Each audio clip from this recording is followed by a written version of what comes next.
दोस्तों, आईपीएस आस्था सिंह को एक कॉल आता है। मैडम, एक आदमी को पुलिस सड़क पर पीट रही है। वह कह रहा है वह आपका पति है। वह बिना वर्दी के तुरंत घटनास्थल पर पहुंचती है और जब अपने खून से लथपथ पति को देखती है तो वर्दी की गरिमा का अर्थ उसके लिए और गहरा हो जाता है। पति को रोड पर पुलिस वाले पीट रहे थे तो आईपीएस बनकर पहुंची पत्नी, और फिर जो हुआ उसको जानने के लिए वीडियो में अंत तक बने रहना। दोस्तों, लखनऊ का हजरतगंज चौराहा शाम के 5 बज रहे थे। आसमान में बादल घिर आए थे। हल्की हल्की हवा चल रही थी और ट्रैफिक का शोर हर रोज की तरह कानों में घुलता जा रहा था। उसी भीड़भाड़ वाले चौराहे पर एक साधारण सा आदमी राहुल वर्मा अपनी पुरानी स्कूटी पर धीरे धीरे स्कूल से लौट रहा था। उसके हाथ में बच्चों की कुछ नोटबुक थी जिन्हें घर ले जाकर जांचना था। राहुल एक सरकारी स्कूल में शिक्षक था। शांत स्वभाव, विनम्र व्यक्तित्व और जिंदगी को नियमों के हिसाब से जीने वाला इंसान। लेकिन उस दिन उसकी जिंदगी के उसूल कुचल दिए गए। सड़क के बीचों बीच जनता के सामने कानून के रक्षक ही कानून को रौंदते हुए नजर आए। जैसे ही वह चौराहे पर पहुंचा, अचानक एक पुलिस की गाड़ी हुटर बजाती हुई उसके पास से निकली। राहुल ने स्कूटी किनारे कर दी, लेकिन तभी पीछे से एक चीखती आवाज आई, अबे ओ मास्टर, तूने साहब की गाड़ी को क्यों नहीं रोका? देख नहीं रहा वाईपी मूवमेंट हो रहा है? यह आवाज थी कांस्टेबल मिश्रा की, जो उस वक्त ड्यूटी पर था। राहुल कुछ समझ पाता इससे पहले ही उसका कॉलर पकड़ा गया। साहब, मैंने तो स्कूटी साइड में ही कर दी थी। बोलता बहुत है रे तू, चल उतर। कांस्टेबल मिश्रा ने बिना कुछ सुने उसे स्कूटी से खींचकर नीचे गिरा दिया। स्कूटी एक तरफ गिर गई और राहुल जमीन पर। उसके हाथ से नोटबुकें फिसलकर सड़क पर फैल गई। राहत चलते लोगों ने पलटकर देखा, पर किसी ने कुछ नहीं कहा। एक और पुलिस वाला दौड़ता हुआ आया। एसआई ठाकुर वो मौके पर पहुंचते ही गरजा, सड़कों को बाप की जागीर समझ रखा है क्या? वीआईपी आने वाला है और यह बीच सड़क पर ड्रामा कर रहा है। फिर क्या था? 3-4 पुलिस वालों ने मिलकर राहुल को डंडों से पीटना शुरू कर दिया। उसके सिर से खून निकलने लगा, होंठ फट गए और शरीर पर खरोंचे उभर आई। भीड़ में खड़े एक आदमी ने साहस करके राहुल का आईडी कार्ड उठाया जो गिर पड़ा था। राहुल वर्मा शिक्षक, और यह रहा मोबाइल नंबर। उसने कांपते हाथों से उस नंबर पर कॉल किया। फोन की घंटी बजी। आईपीएस आस्था सिंह अपने दफ्तर में बैठी केस फाइलों में डूबी हुई थी। जैसे ही उन्होंने फोन उठाया, दूसरी तरफ से घबराई हुई आवाज आई, मैडम, मैं एक राहगीर हूं। आपके पति को पुलिस वाले बीच सड़क पर पीट रहे हैं। उन्होंने खुद कहा कि आप उनकी पत्नी हैं। आईपीएस आस्था सिंह एक पल को आस्था की सांस थम गई। कुछ पल के लिए उनकी सोचने की क्षमता रुक गई। कहाँ हो आप? उन्होंने झटपट पूछा। हजरतगंज चौराहे पर वीआईपी मूवमेंट के पास। आस्था ने बिना समय गंवाए अपने ड्राइवर को बुलाया। वर्दी नहीं पहनी, सिर्फ एक शॉल ओढ़ी, चप्पल पहनी और गाड़ी में बैठकर निकल पड़ी। उनका चेहरा शांत था, लेकिन आंखें आग की तरह जल रही थीं। आस्था की गाड़ी भीड़ के पास रुकी। उन्होंने बिना किसी को कुछ बताए सीधा राहुल की ओर दौड़ लगाई। राहुल जमीन पर पड़ा था, उसका चेहरा खून और धूल से सना था। आस्था घुटनों के बल उसके पास बैठ गई। राहुल, राहुल, मेरी बात सुनो, आंखें खोलो। मैं आस्था हूं, तुम्हारी आस्था। राहुल ने धीरे धीरे आंखें खोली। चेहरे पर दर्द था, लेकिन जैसे ही उसने आस्था को देखा, हंठ कांपते हुए बोले, आस्था। इन्होंने कुछ भी सुने बिना एसआई ठाकुर पास आया। देखिए मैडम, बीच सड़क में तमाशा मत कीजिए। यह आदमी ट्रैफिक ब्लॉक कर रहा था। आस्था खड़ी हुई, शॉल हटाई और अपना पहचान पत्र उसकी आंखों के सामने लहराया। मैं आईपीएस आस्था सिंह हूं और यह आदमी मेरे पति हैं। आपने जो किया है वह सिर्फ एक आम आदमी की बेइज्जती नहीं थी, वह मेरी आत्मा पर चोट थी। अब देखना कानून कैसे जवाब देता है। ठाकुर और उसके साथ के जवानों के चेहरे पर हवाइयां उड़ने लगी। भीड़ में सन्नाटा छा गया। फिर अचानक कुछ लोगों ने ताली बजानी शुरू कर दी। कई लोगों ने वीडियो बनाना शुरू कर दिया था। सोशल मीडिया पर यह दृश्य लाइव हो चुका था। एसआई ठाकुर, आप ड्यूटी से सस्पेंड हैं। अभी के अभी कांस्टेबल मिश्रा और अन्य शामिल जवानों को तुरंत लाइन हाजिर किया जाए। यह मेरा आदेश है। ड्राइवर को इशारा करके आस्था ने राहुल को गाड़ी में बैठाया और सीधा अस्पताल ले गई। रास्ते में उन्होंने उसका सिर अपनी गोद में रखा। आंखों से आंसू बह निकले, लेकिन चेहरा अब भी शांत था। मन में एक ही विचार गूंज रहा था, अब बात सिर्फ मेरे राहुल की नहीं है, अब बात उस हर आम आदमी की है जिसे इस सिस्टम ने बार बार कुचला है। मैं जवाब लूंगी, अपनी वर्दी की ताकत से। राहुल को अस्पताल लाए हुए कुछ घंटे हो चुके थे। डॉक्टरों ने बताया कि उसकी हालत अब स्थिर है, लेकिन मानसिक आघात गहरा है। आस्था रात भर अस्पताल के बिस्तर के पास बैठी रही। हर बार जब राहुल की आंखें खुलती, वह सिर्फ एक बात कहता, आस्था, तुम ही मेरी आखिरी उम्मीद हो। सुबह की पहली किरण के साथ आस्था उठ खड़ी हुई। चेहरा थका हुआ था। आंखों में नींद की जगह अब क्रोध और दृढ़ता का मेल था। उसने अपना यूनिफॉर्म पहना, आईने में खुद को देखा और एक धीमी लेकिन मजबूत आवाज में कहा, अब वक्त है उस शपथ को निभाने का जो मैंने इस वर्दी को पहनते समय ली थी। मुख्यालय में उस दिन असामान्य हलचल थी। सोशल मीडिया पर रात की घटना वायरल हो चुकी थी। आईपीएस आस्था सिंह के जवाबी एक्शन की तारीफ हो रही थी। लेकिन पुलिस महकमे में यह बात भी चर्चा का विषय बनी थी कि एक आईपीएस ऑफिसर ने मीडिया के सामने अपनी भावनाएं जाहिर की। आस्था मुख्यालय पहुंची, सीधे आईजी ऑफिस की ओर बढ़ी। रास्ते में सभी अधिकारी उन्हें देखकर सम्मान से खड़े हो रहे थे, लेकिन कुछ की आंखों में डर और कुछ में सवाल थे। आईजी साहब जनार्दन प्रसाद अनुभवी अफसर थे। उन्होंने आस्था को बैठने का इशारा किया। मैं जानता हूं कि तुम्हारे साथ बहुत गलत हुआ, लेकिन तुम्हारे एक्शन ने पूरे डिपार्टमेंट को हिला दिया है। आस्था की आवाज शांत लेकिन ठोस थी। सर, यह सिर्फ मेरा मसला नहीं है। अगर राहुल की जगह कोई और होता, एक आम आदमी, तो क्या वह इंसाफ पा? मैं नहीं चाहती कि मेरी वर्दी किसी का डर बन जाए। मैं चाहती हूं कि यह वर्दी भरोसे की मिसाल बने। आईजी साहब ने गहरी सांस ली। क्या तुम चाहती हो कि इस केस की जांच खुद तुम करो? आस्था की आंखों में चमक थी। नहीं सर, मैं इस केस की जांच नहीं करूंगी, लेकिन मैं यह सुनिश्चित करूंगी कि एक स्वतंत्र और निष्पक्ष जांच हो। मैं चाहती हूं कि एक एसआईटी बनाई जाए जिसमें किसी भी जिले से अधिकारी हो सकते हैं। मुझे सिर्फ एक जिम्मेदारी चाहिए, पूरे सिस्टम में एक सुधार का मॉडल बनाने की। आईजी साहब ने हामी भरी। ठीक है, मैं मुख्य सचिव से बात करूंगा। इस बीच तुम चाहो तो छुट्टी ले सकती हो। आस्था मुस्कुराई। पहली बार उस दिन, सर, मेरा पति अस्पताल में है, लेकिन देश में हजारों राहुल अस्पताल में हैं जिन्हें आवास चाहिए। मैं छुट्टी नहीं लूंगी। उधर थाना हजरतगंज में पुलिसकर्मी सस्पेंशन के बाद तनाव में थे। कांस्टेबल मिश्रा का चेहरा उतारा हुआ था। सीआई ठाकुर कानूनी सलाह ले रहा था। वे सोच रहे थे कि मामला सुलझ जाएगा, लेकिन वे नहीं जानते थे कि इस बार बात सिर्फ एक एफआईआर की नहीं, एक बदलाव की थी। राहुल की गैर हाजिरी पर बच्चों ने कुछ पूछा तो एक सहायक शिक्षक ने बताया, तुम्हारे सर बीमार हैं, जल्दी ठीक हो जाएंगे। लेकिन बच्चों में से एक लड़का बोला, सर बीमार नहीं है, उन्हें पुलिस ने मारा है। मैं पापा के मोबाइल में वीडियो देख चुका हूं। पूरा स्कूल सन्न रह गया। एक मासूम बच्चे के मुंह से निकला सच पूरे समाज की चुप्पी को तोड़ रहा था। रात को आस्था ने राहुल के बगल में बैठते हुए उसका हाथ पकड़ा। राहुल, कल मैं एक प्रेस कॉन्फ्रेंस करने जा रही हूं। मैं सिर्फ तुम्हारे लिए नहीं, उन सबके लिए बोलूंगी जो चुप हैं, डरे हुए हैं या जिनकी आवाज कोई नहीं सुनता। राहुल ने उसकी ओर देखा, आंखों में गर्व था। उसने धीरे से कहा, मेरी आस्था अब सिर्फ मेरी नहीं रही, अब वह देश की आस्था बन गई है। पूरे मीडिया हॉल में सन्नाटा था।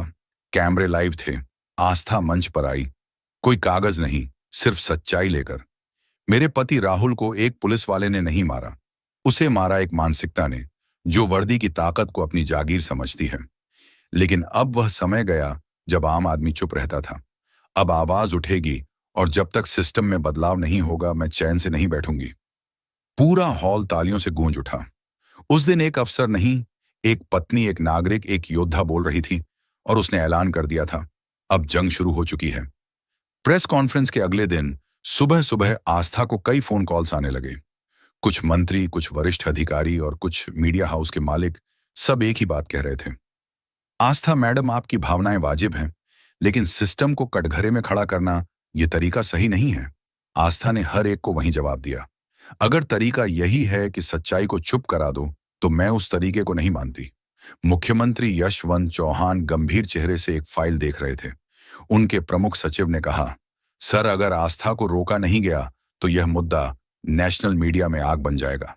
मुख्यमंत्री ने हल्की मुस्कान के साथ कहा, क्या तुम्हें लगता है कि एक औरत अकेले सिस्टम से भिड़ सकती है?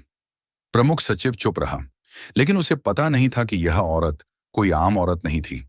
यह वही थी जिसने पुलिस अकादमी में गोल्ड मेडल जीतकर सबका ध्यान खींचा था। यह वही थी जिसने नक्सल क्षेत्र में तैनात रहकर आतंकवादियों के खिलाफ एक बड़ा ऑन ऑपरेशन सफल किया था। अब वह सिर्फ पत्नी नहीं, एक प्रेरणा बन चुकी थी। आस्था ने बिना किसी आदेश के खुद के वेतन से एक जन सुनवाई कैंप की शुरुआत की, जहां पीड़ित लोग अपनी समस्याएं बता सकते थे। पहले दिन ही सैकड़ों लोग आए। किसी की बेटी को थाने में झूठे केस में फंसाया गया था, किसी का बेटा बिना कारण जेल में था, किसी की बहन को रास्ते में पुलिस ने छेड़ा था।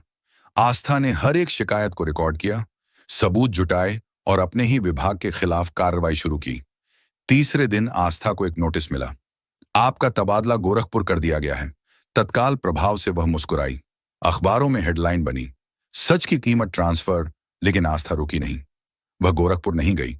उसने मुख्यमंत्री को एक सार्वजनिक चिट्ठी लिखी, अगर सच बोलने की सजा ट्रांसफर है तो मुझे रोज ट्रांसफर कीजिए।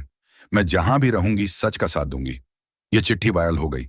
छात्रों, युवाओं, महिलाओं और पूर्व अफसरों ने उसका समर्थन करना शुरू कर दिया। एक ऑनलाइन अभियान शुरू हुआ, #जस्टिस फॉर राहुल और #वी स्टैंड विद अस था। राहुल अब थोड़ा ठीक हो चुका था। जब उसने सोशल मीडिया पर अपने नाम का हैशटैग देखा तो उसकी आंखें भर आईं। मैंने तो सिर्फ अन्याय सहा था, लेकिन आस्था ने उसे आंदोलन बना दिया। राहुल ने फैसला किया कि वह स्कूल जाकर बच्चों को सिर्फ गणित नहीं पढ़ाएगा, बल्कि उन्हें न्याय और अधिकारों की भी शिक्षा देगा। आस्था का आंदोलन अब सिर्फ व्यक्तिगत नहीं रहा। शहरों, कस्बों और गांवों से आवाजें उठने लगी। थानों के बाहर लोग शिकायतें लेकर पहुंचने लगे। लेकिन इस बार डर नहीं, उम्मीद थी। एक बूढ़ी औरत आस्था से मिलने आई। उसने कहा, बेटी, जब से तूने आवाज उठाई है, मेरा पोता रात को डरकर नहीं सोता। उसे लगता है कि अब पुलिस भी इंसान हो सकती है। उधर कुछ भ्रष्ट पुलिसकर्मियों और राजनेताओं की मीटिंग हुई। उन्होंने एक साजिश रची, आस्था के खिलाफ ही एक झूठा केस बनाकर उसे निलंबित कराने की। फाइल तैयार हो गई। एक महिला की झूठी शिकायत दर्ज करवाई गई। आस्था ने मेरे भाई को बिना वारंट पकड़ा और थाने में पीटा। अगली सुबह अखबार की हेडलाइन थी, आईपीएस आस्था सिंह पर उत्पीड़न का आरोप, जांच शुरू। उसने तुरंत प्रेस को बुलाया। सत्य को मिटाने की कोशिश पहले भी हुई है, लेकिन झूठ की उम्र लंबी नहीं होती। मैं कानून की प्रक्रिया का सम्मान करती हूं, लेकिन मैं झुकूंगी नहीं। रात को राहुल ने आस्था को चाय देते हुए पूछा, क्या तुम थकती नहीं? आस्था ने उसकी आंखों में देखा। जब मैं तुम्हें जिंदा देखती हूं और लोगों को जागते हुए देखती हूं, तो मेरी थकान ताकत बन जाती है। यह था संघर्ष की शुरुआत, एक ऐसी जंग जो सिर्फ सिस्टम से नहीं, सोच से थी, और यह सोच अब धीरे धीरे बदल रही थी। आईपीएस आस्था के संघर्ष को अब 4 सप्ताह बीत चुके थे। जनता की उम्मीदें उससे जुड़ चुकी थीं, लेकिन सिस्टम की साजिशें थमने का नाम नहीं ले रही थीं। उस पर लगे झूठे आरोपों की जांच के नाम पर उसे मानसिक रूप से परेशान किया जा रहा था। परंतु आस्था जानती थी, न्याय की आखिरी सीढ़ी अदालत होती है। सुबह सुबह कोर्ट के बाहर भीड़ जमा थी। पत्रकार, समाज सेवी, आम लोग, सबकी निगाहें कोर्ट के गेट पर थीं। अचानक एक काली गाड़ी रुकी और उसमें से आस्था उतरी। उसने आईपीएस की वर्दी नहीं, एक सादगी भरी साड़ी पहनी हुई थी। चेहरा शांत, लेकिन आत्मा में तूफान था। राहुल ने उसका हाथ थाम लिया। वह अब पूरी तरह ठीक था। उसने धीरे से कहा, तुम अकेली नहीं हो आस्था, मैं तुम्हारे साथ हूं। आस्था मुस्कुराई और दोनों कोर्ट की ओर बढ़े। आस्था का केस एक युवा और ईमानदार वकील अविनाश राजपूत लड़ रहा था। कोर्ट रूम में उसने जो कहा वह सिर्फ दलील नहीं, एक घोषणा पत्र बन गया। माय लॉर्ड, यह सिर्फ एक अफसर पर झूठा आरोप नहीं, बल्कि पूरे सिस्टम की ईमानदारी पर सवाल है। जब एक अधिकारी ईमानदारी से काम करे और उसके खिलाफ षड्यंत्र रचे जाए, तो सवाल हमें नहीं, इस तंत्र को करना चाहिए। जन सुनवाई कैंप में आए कई पीड़ित लोग गवाही देने कोर्ट पहुंचे। हर किसी ने अपने शब्दों में एक ही बात कही, अगर आस्था मैडम नहीं होती तो हमें आज तक कोई नहीं सुनता। आस्था की आंखों में नमी थी, लेकिन होठों पर आत्मविश्वास। सरकार की तरफ से खड़ा किया गया वरिष्ठ वकील आस्था के ऊपर व्यक्तिगत हमलों पर उतर आया। एक महिला अधिकारी होते हुए भी क्या उन्हें शोभा देता है इस तरह बगावत करना? अविनाश खड़ा हुआ। माय लॉर्ड, अगर सच के लिए खड़े होना बगावत है, तो इतिहास की हर नायिका बाकी रही है, चाहे वह झांसी की रानी हो या कल्पना चावला। कोर्ट रूम तालियों से गूंज उठा। जज ने नाराज होकर कहा, कोर्ट में शांति बनाए रखें। मीडिया दो खेमों में बंट गया था, एक जो आस्था की लड़ाई को साहसिक बता रहा था, दूसरा जो सरकार के साथ खड़ा था। एक रात आस्था के घर के बाहर अज्ञात बाइक सवारों ने पत्थर फेंके, लेकिन अगली सुबह मीडिया ने रिपोर्ट छापी। आस्था डरी नहीं, बोली, मैं नहीं झुकूंगी। कई सुनवाइयों के बाद आखिर वह दिन आ गया जब अदालत को फैसला सुनाना था। कोर्ट रूम खचाखच भरा हुआ था। जज ने फैसला सुनाया।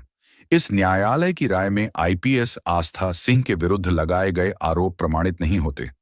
यह अदालत उन्हें निर्दोष घोषित करती है और विभाग को आदेश देती है कि उन्हें पुनः कार्यभार सौंपा जाए। चारों ओर ताली बजने लगी। राहुल की आंखें छलक पड़ी। आस्था ने सिर झुकाकर अदालत को प्रणाम किया। आस्था को दोबारा उसी जिले में पोस्ट किया गया जहां से साजिशें शुरू हुई थीं, लेकिन इस बार वह अकेली नहीं थी। उसके पीछे था जनता का विश्वास और उसके साथ था एक बदला हुआ राहुल, जो अब शिक्षक से समाज सेवक बन चुका था। आस्था ने एएसपी ऑफिस में प्रवेश किया, मेज पर रखी फाइलों को देखा और धीरे से कहा, अब हर फाइल में न्याय होगा, हर केस में सच्चाई, क्योंकि अब कोई आस्था डरेगी नहीं और कोई राहुल सहन नहीं करेगा। अदालत के फैसले के बाद आस्था को पुनः कार्यभार मिल गया था, लेकिन उसके भीतर केवल जीत का गर्व नहीं था, बल्कि एक आग थी। वह जानती थी कि उसका पति एक भ्रष्ट पुलिसिया मानसिकता का शिकार हुआ था, और यदि सिस्टम नहीं बदला गया तो न जाने कितने और निर्दोष लोग ऐसे ही पीटे जाएंगे। अब वह केवल अफसर नहीं, एक सुधारक बन चुकी थी। जिस थाने में राहुल को पीटा गया था, उसी थाने से आस्था ने अपना दौरा शुरू किया। वह सामान्य निरीक्षण नहीं कर रही थी, बल्कि हर फाइल, हर शिकायत, हर अधिकारी की कार्यशैली को गहराई से परख रही थी। थाने में डर फैल गया था। छोटे से लेकर बड़े तक सब जान गए थे, अब चलन वहीं चलेगा जो कानून कहेगा। आस्था ने एएसपी ऑफिस में एक विशेष मीटिंग बुलाई। जो अफसर जनता से रिश्वत मांगते हैं, उन्हें दो ही रास्ते चुनने होंगे, या तो सुधारो या सेवा छोड़ो। अब इंसाफ सिर्फ कागज पर नहीं होगा, जमीन पर होगा।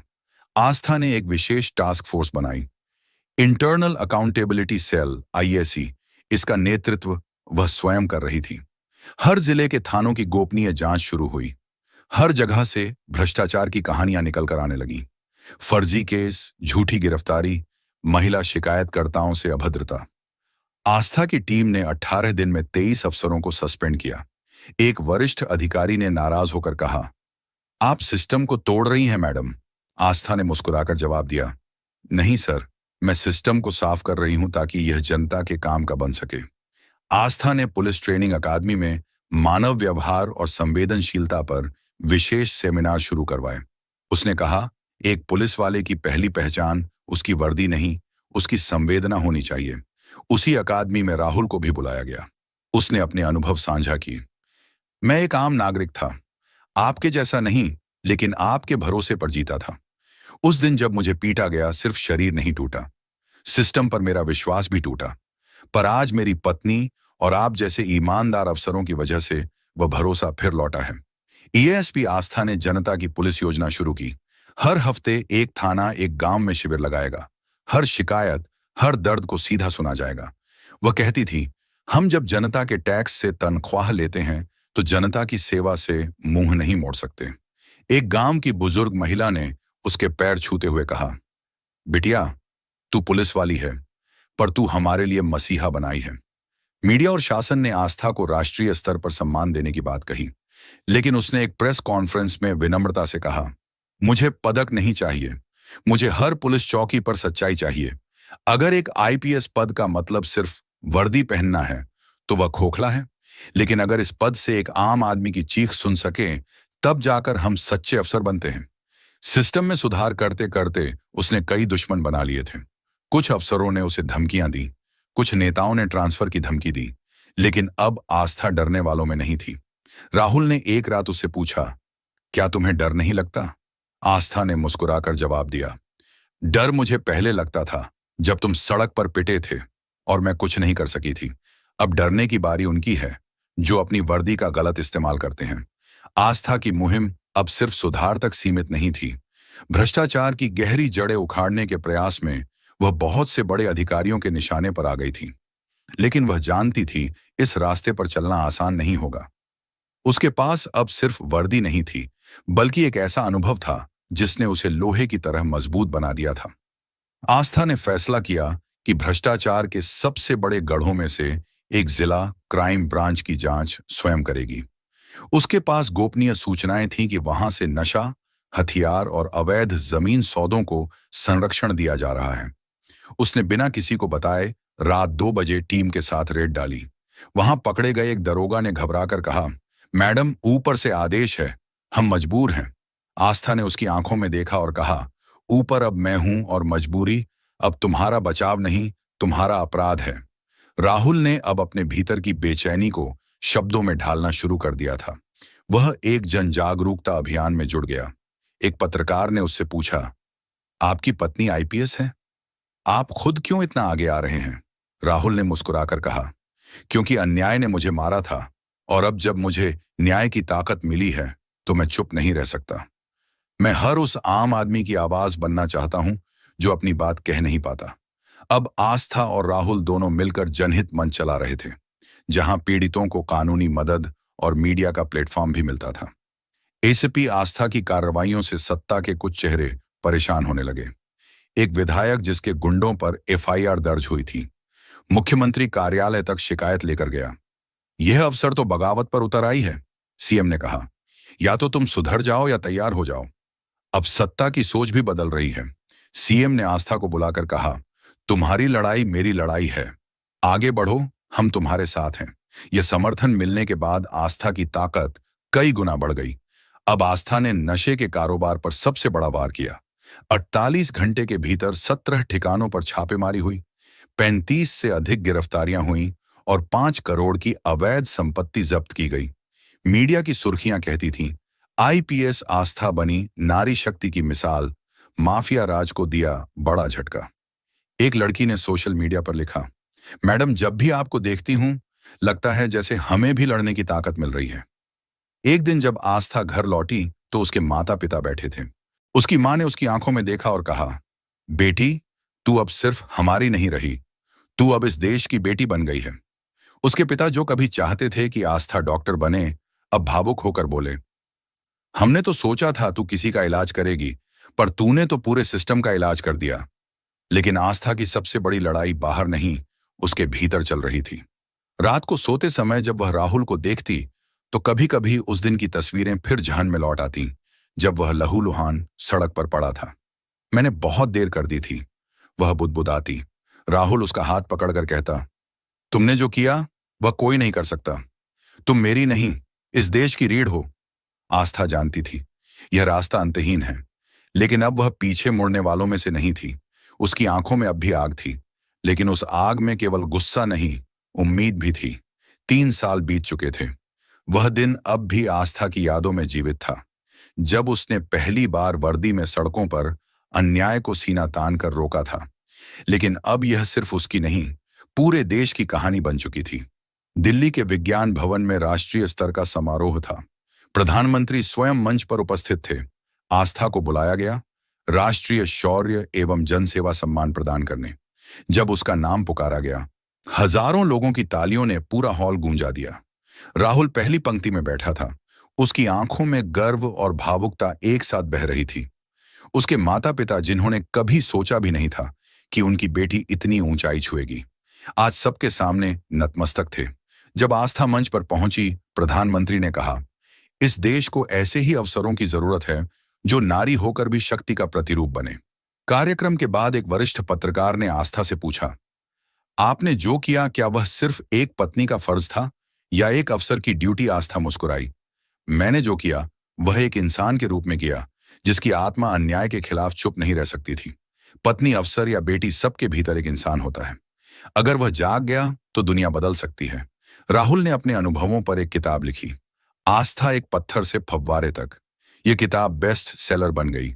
उसमें उसने लिखा, जिस दिन मुझे सड़क पर मारा गया था, मैं मरता नहीं बल्कि जागता था, और मेरे साथ मेरी पत्नी की आत्मा भी। वह दर्द ही था जिसने हमें वह बना दिया जो हम आज हैं। अब आस्था कई पुलिस अकादमियों में युवाओं को प्रशिक्षण देती थी। उसकी क्लास में हमेशा एक वाक्य लिखा होता, वर्दी से नहीं, आत्मा से न्याय होता है। लड़कियां उसकी तरह आईपीएस बनने की प्रेरणा लेती और लड़के उससे न्याय का पाठ सीखते। एक दिन आस्था अपने गांव के स्कूल में गई।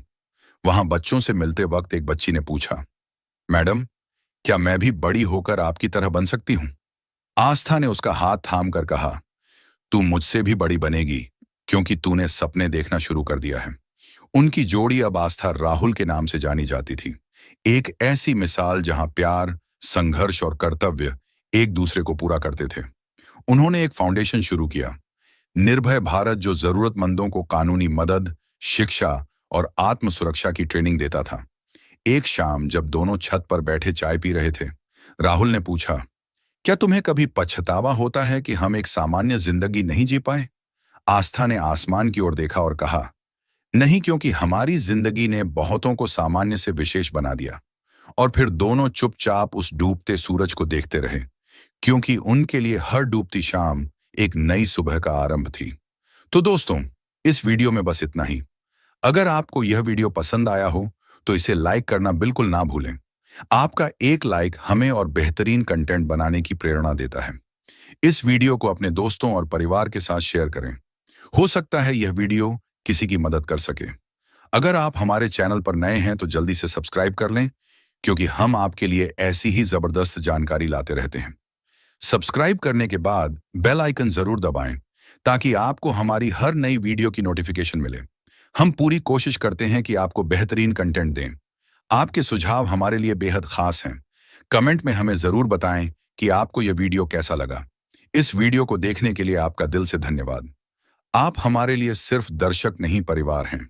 हमारा मकसद सिर्फ जानकारी देना नहीं, बल्कि आपके जीवन में सकारात्मक बदलाव लाना है। इसीलिए वीडियो को पूरा देखें और सीखें। कुछ नया करने का जज्बा हमेशा बनाए रखें। कभी हार मत मानिए, क्योंकि हार के बाद ही जीत होती है। मेहनत करते रहिए और खुद पर भरोसा रखिए। हर दिन कुछ नया सीखिए और दूसरों को भी सिखाइए। इसी सोच के साथ हम आपसे विदा लेते हैं। अगली वीडियो में फिर मिलेंगे, नई जानकारी और नए जोश के साथ। तब तक खुश रहें, सुरक्षित रहें और सीखते रहें। मिलते हैं अगली वीडियो में। जय हिंद।